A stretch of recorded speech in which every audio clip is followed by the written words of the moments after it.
Thank you so much for staying tuned. It's still the conversation here on Lagos Television.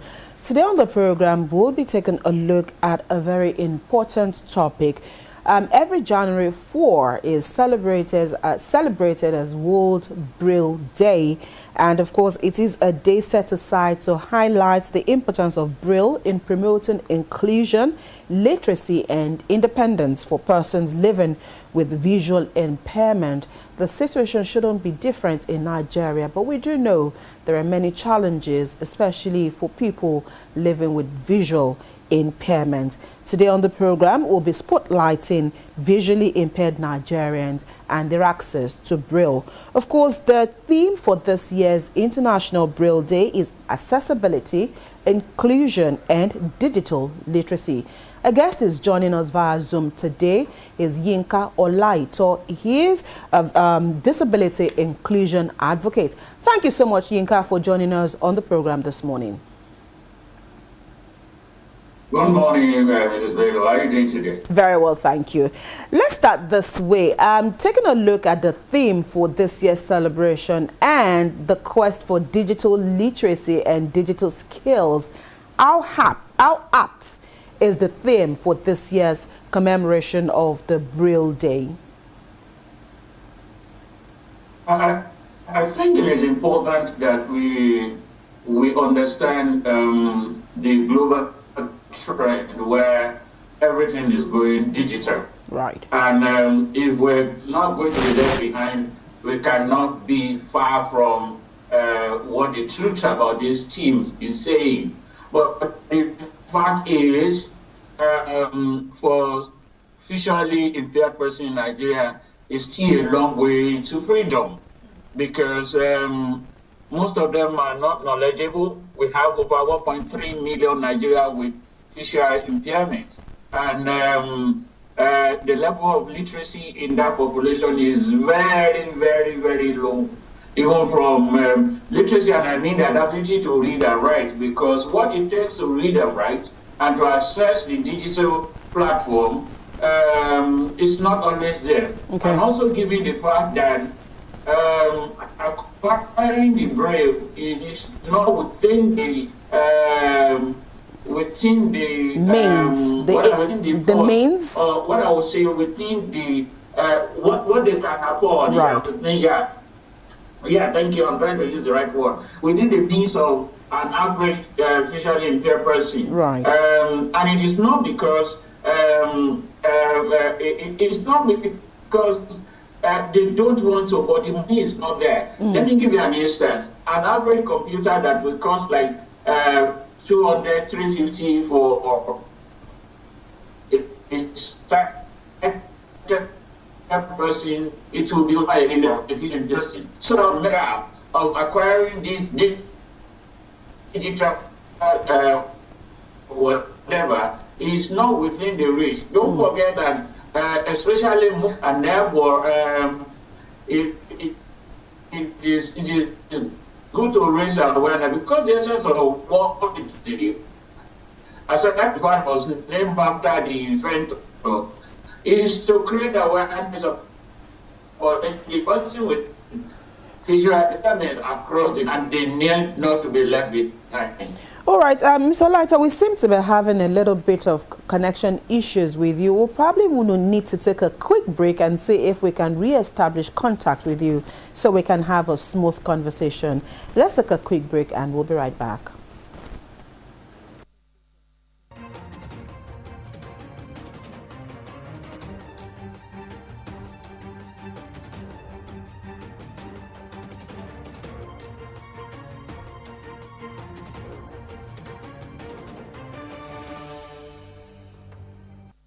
Thank you for staying tuned. Of course, we needed to take that break for a little bit of housekeeping.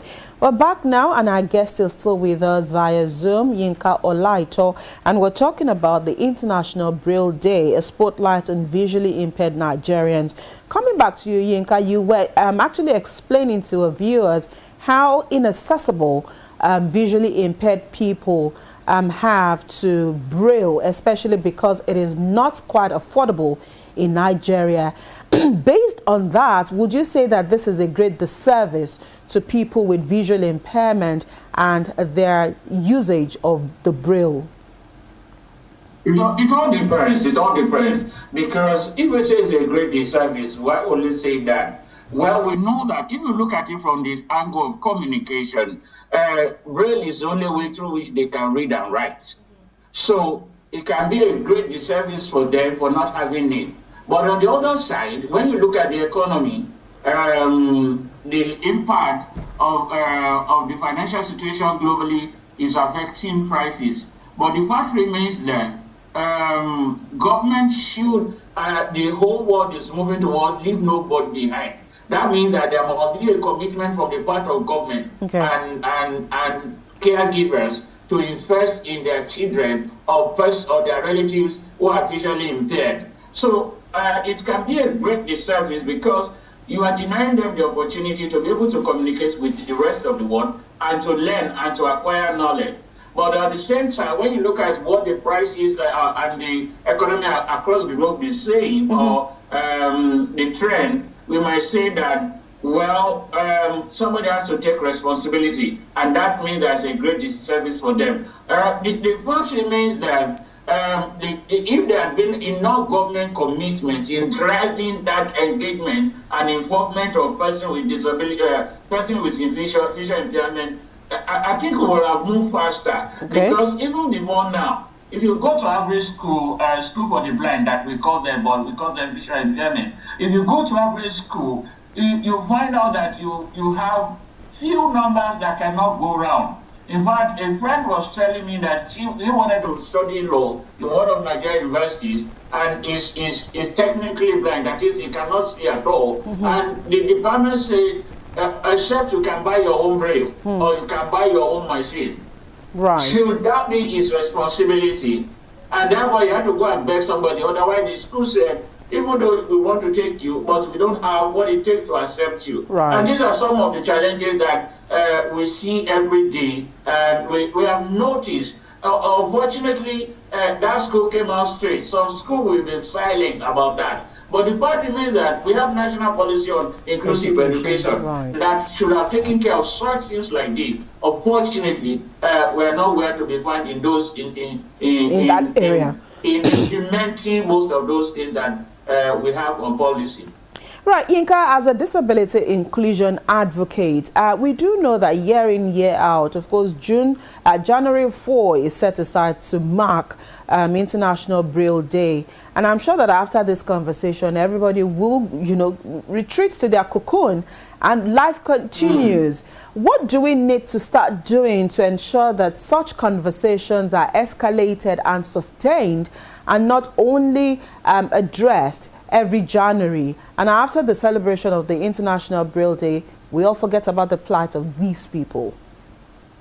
I'm so concerned. I'm pained to see that oftentimes we concentrate on the reform fair. It's like people who want to get married. They concentrate on the marriage dates, not knowing that beyond that marriage date or the ceremony, there are years and activities that will follow such things. Right. Oftentimes, government caregivers, we just want to make the noise and leave it. Unfortunately, we just scratch the problem of visually impaired person without attending to anything. I think that what we need to do beyond the farm fair, which is for me is important, is a commitment from all the stakeholders. It is not only from government but government has to drive that commitment, because without that commitment, it is very, like I said, average caregiver may not be able to afford the Braille and what it takes to actually, they are very unique. Right. If you are a mobility impaired person, at least you can see, and then you can use other gadgets that other people are using.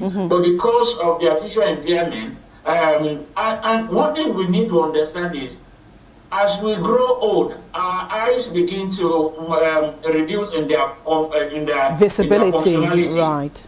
And visibility. And that's why we must all think, when we have the opportunity, to make a commitment to invest into this thing, because our eyes begin to go dim a little. By the time you are 60, 70, no matter how good you are, it's either you are short-sighted or you are long-sighted. So I think we need a commitment. It is beyond, we should go beyond the policy. Like I said, we have enough policy in Nigeria. National Inclusive Education, National Education Inclusion Policy. National Policy on Inclusive Education is there, and several other policies that is there. We have a case now. There's this woman that she applied to study to improve her knowledge as a licensed nurse. And she applied to a federal school, and she wanted to become a mental health nurse.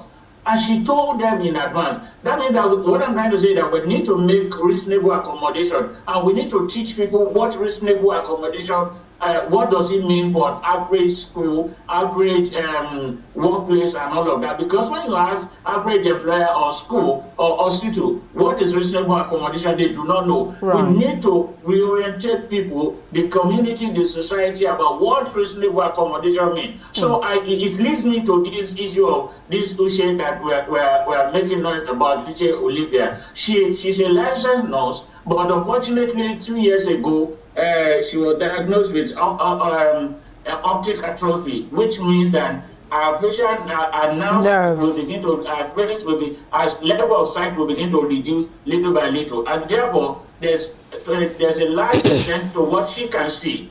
So when she applied for this school, I said, okay, please make reasonable accommodation. I'm not sure that the school even know what reasonable accommodation means for her. She said, she gave them 3 options. It's either you make my own question paper very bold print so that I can see, or you get me somebody who can read the question for me, or at least give me extra time. These are reasonable accommodation. Right. People don't know what reasonable accommodation. So she got to the school, she wanted to write the exam, and the provost was looking at her, and there's some now looking at, when you apply, why did you apply?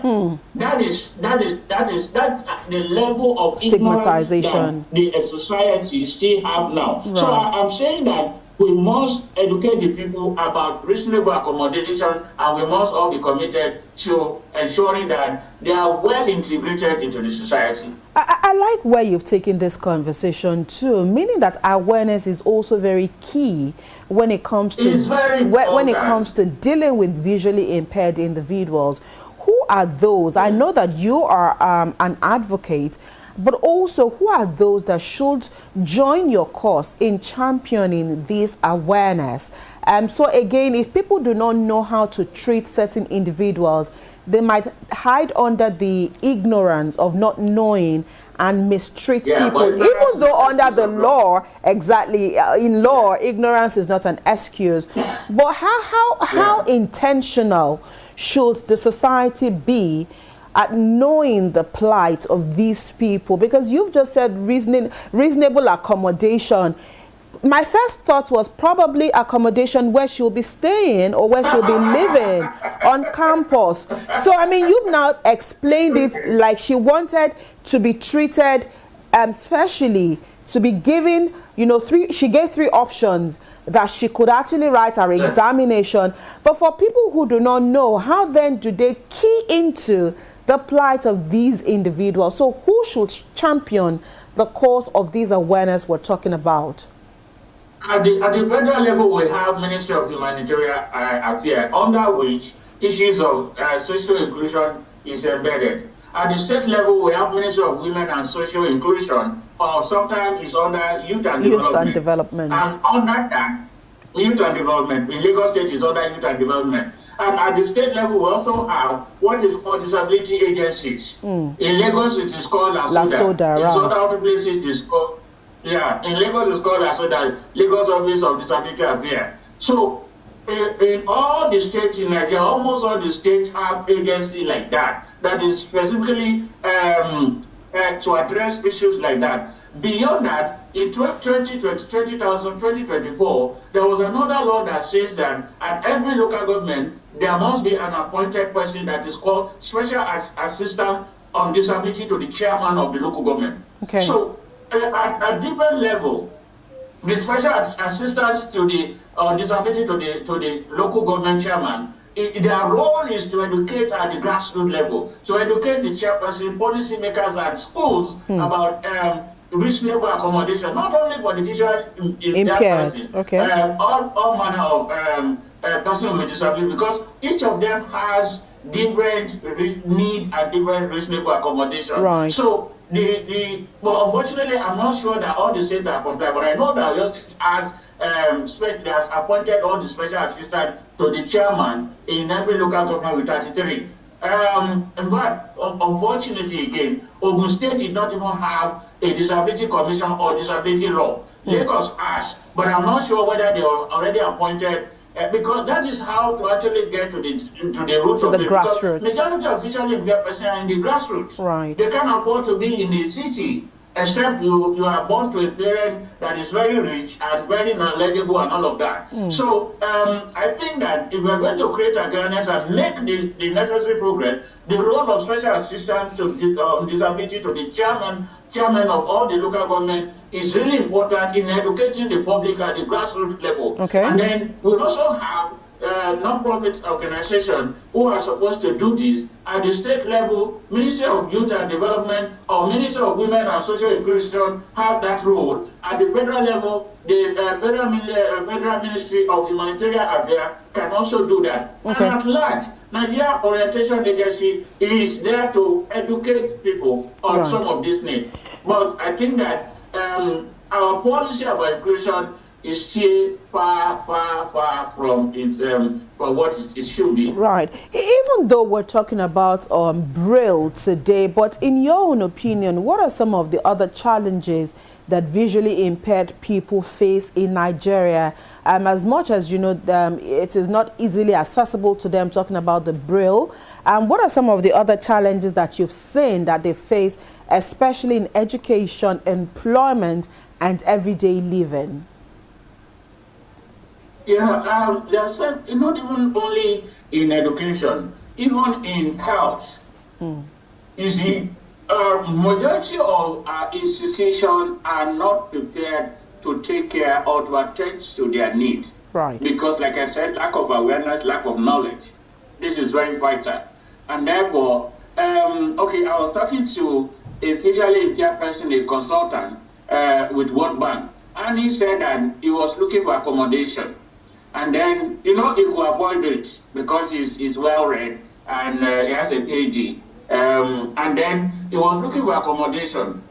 And the first thing the landlord or the owner of the house told him was, who will be paying this? If I give you now and you are able to pay for 1 year, who will be paying? And he said that he felt insulted by that kind of thing. Because he's able to pay. And then another thing that the man was talking to his wife and he's not talking to him. He said that he was the one that's going to pay. Why are you talking to my wife? Understanding their need. Sometimes we just want to help out of sympathy. Right. An average visually impaired person does not need sympathy. You need to ask them what they need. Because we always assume that they need help. It's not every time they need them. Right. For instance, let me tell you, if you want to cross the road, you just hear a visually impaired person who wants to cross the road. You just grab his hand and push him. You need to ask, do you need help? Can I help you? How do I help you? These are questions that you need to ask, not just grab. And then if the person asks, why did you grab me? Say, we are even trying to help you. But he might just need somebody to say, okay, a car is coming, be careful, and all of that. He'll be able to maneuver his own way. So sometimes the sympathy, the charity approach is not helping. We need to understand that because the society has this charity approach to every person who is visually impaired or a person with disability. We need to go to the right-based approach where human right is the factor that we consider. That like in education, the law is very clear. They have right to education. They have right to health. They have right to accommodation. For every person, like I told you, an average landlord or house owner, when you hear that this person is a visually impaired person, your thought is, how will he be able to pay? He'll be a liability. So there are quite a lot of things. Yeah, so we have this approach of charity, or somebody who is, unfortunately, for majority of visually impaired persons in the villages or in the rural setting,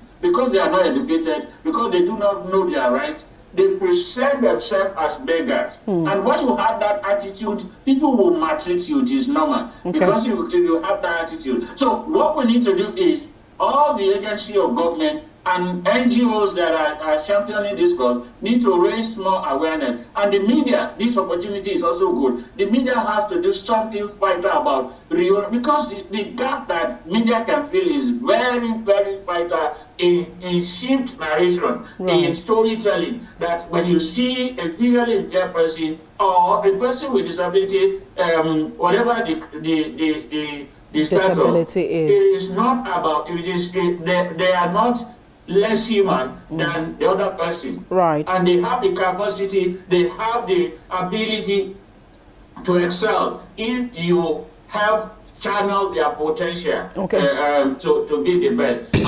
So today, I must let you know that the governor of Akwa Ibom State is a person with disability, is a person with ability. If he had not been, if the society continued to look at him like that, his parents did not take care of him, he did not get the right orientation, and he's not enforced. See some of the things the guy is doing. Right. I follow him now. He's the first state that is giving a senior citizen, he said he will be giving them 15,000 because he understood what it means. Because at that age, your strength is going lower and lower, and all of that. You are becoming like a disabled person, so to say, at that age, because there are things that are not functioning the way it used to function. Like we are sharing, it is important for us to understand.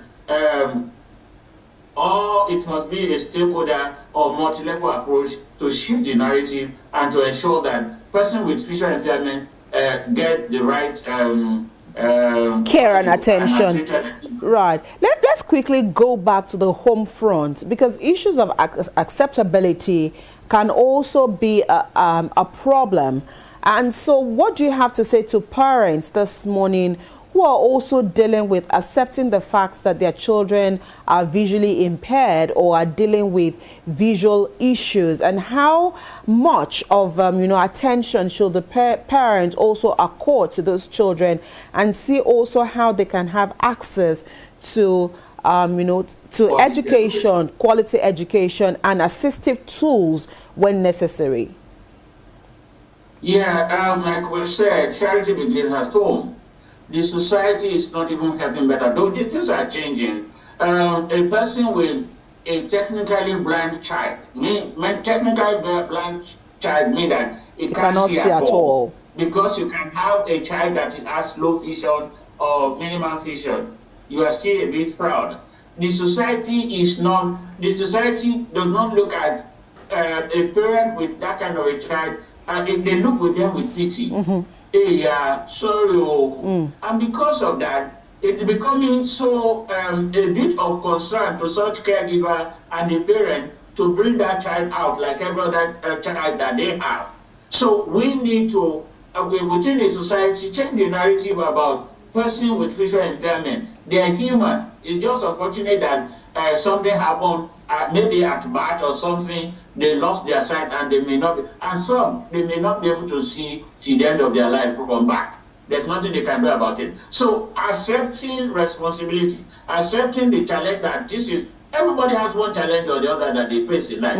Accepting and developing a strong will to actually say, oh, it is part of life and it has happened, I must move on with life. With this child will become somebody. We have seen quite a lot of visually impaired persons. Steve Jobs and all of them are example today. We have a musician in Nigeria that is doing well, Cobham and all of that. What we need to do is the right orientation, the strong will to actually pursue the best for that child. But more importantly, like I said, because the cost of raising a visually impaired person, Braille and Co. is very high, government must show leadership. While we're speaking, I just did, a quick search on the average cost of a Braille machine in Nigeria, and I can see between 850,000 to 2 million, depending on the range, exactly. Be it manual. Yes, be it manual or around 1 million. Around 1 million. And again, I'm looking at affordability. You mentioned that earlier.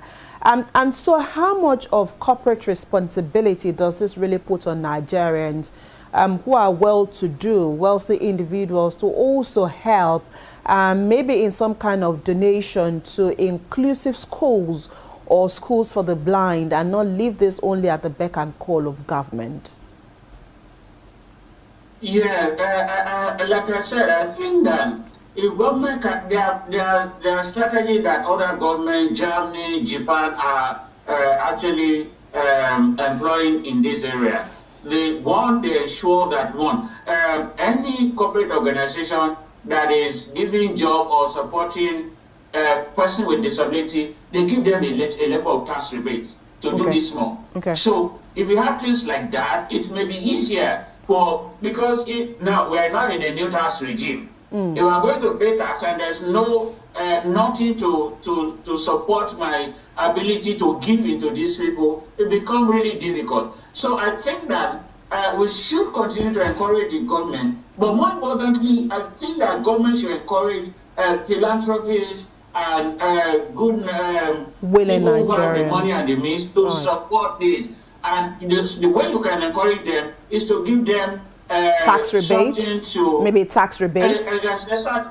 Exactly, to make sure that they are appreciated for giving out such things. Not that they will try to do it. In some other cases, I've seen, take for example, the issue of road construction. I've seen cases where a company wants to construct a bad road in their street, and the government is saying no because somebody had to apply that fee.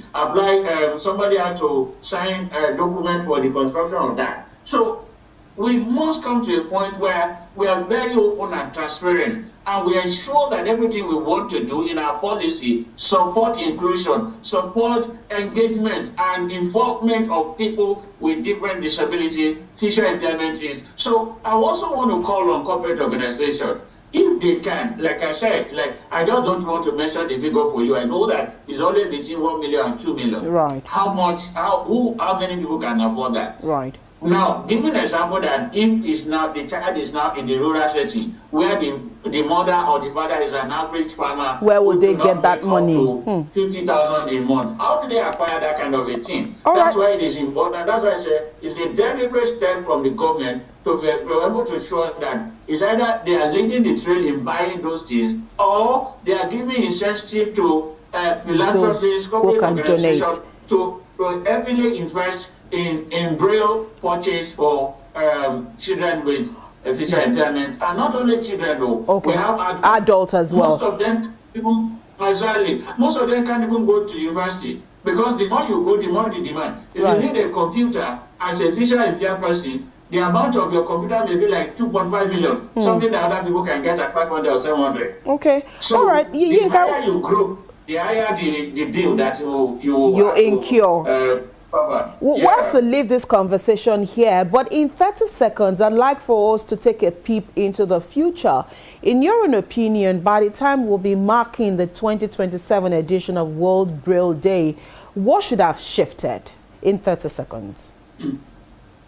Yeah, I wish that some of these challenges that we have overcome them, or at least we have moved further, like 50% or 60%. It will not be a journey. It will not be one night stand or one night success. But we can make a shift. I hope by next year, government can between now and next year, government can take the strategic effort and put in place where Braille become affordable and is within common reach. All right. That will be my joy for everybody. Thank you for the opportunity. Thank you so much. Thank you for what you do. Thank you for for speaking with us on the program today. Yinka Olaito is a disability inclusion advocate, and of course has spoken about what government and corporate organizations and individuals can do to at least look into the plight of visually impaired people and see how to make life easier for them with the Braille